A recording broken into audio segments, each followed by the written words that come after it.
بسم اللہ الرحمن الرحیم۔ شروع کرتا ہوں اللہ تعالیٰ کے نام کے ساتھ جو بڑا مہربان نہایت رحم کرنے والا ہے۔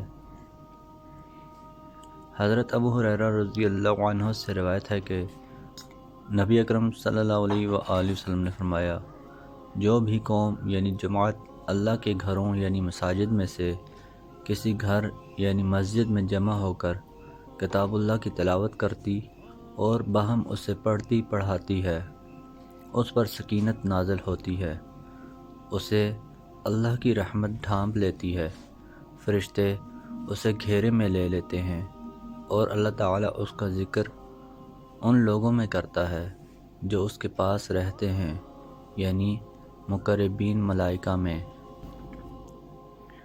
حضرت عقبہ بن عامر جہنی رضی اللہ عنہ کہتے ہیں کہ ایک دن رسول اللہ صلی اللہ علیہ وآلہ وسلم ہمارے پاس آئے، ہم صفہ یعنی چبوترے پر تھے۔ آپ صلی اللہ علیہ وآلہ وسلم نے فرمایا، تم میں سے کون یہ پسند کرتا ہے کہ صبح کو بطحان یا عقیق جائے، پھر بڑی کوہان والے موٹے تازے 2 اونٹ بغیر کوئی گناہ یا قطع رحمی کے کیے لے کر آئے؟ صحابہ نے کہا، اللہ کے رسول، ہم میں سے سبھوں کی یہ خواہش ہے۔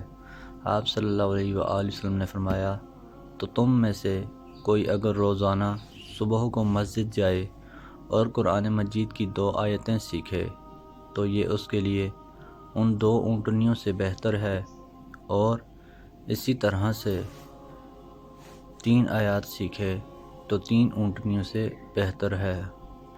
حضرت ابو سعید بن معلہ رضی اللہ عنہ کہتے ہیں کہ نبی اکرم صلی اللہ علیہ وآلہ وسلم کا گزر ان کے پاس سے ہوا اور وہ نماز پڑھ رہے تھے، تو آپ نے انہیں بلایا۔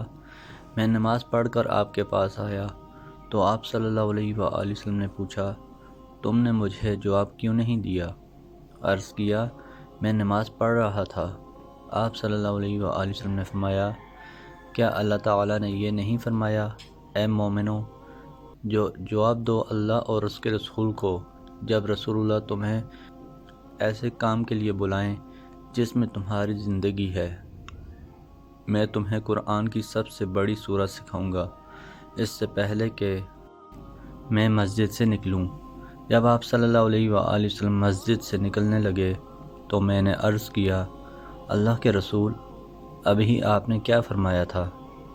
آپ صلی اللہ علیہ وآلہ وسلم نے فرمایا، وہ سورہ الحمدللہ رب العالمین ہے، اور یہی سبع المثانی ہے جو مجھے دی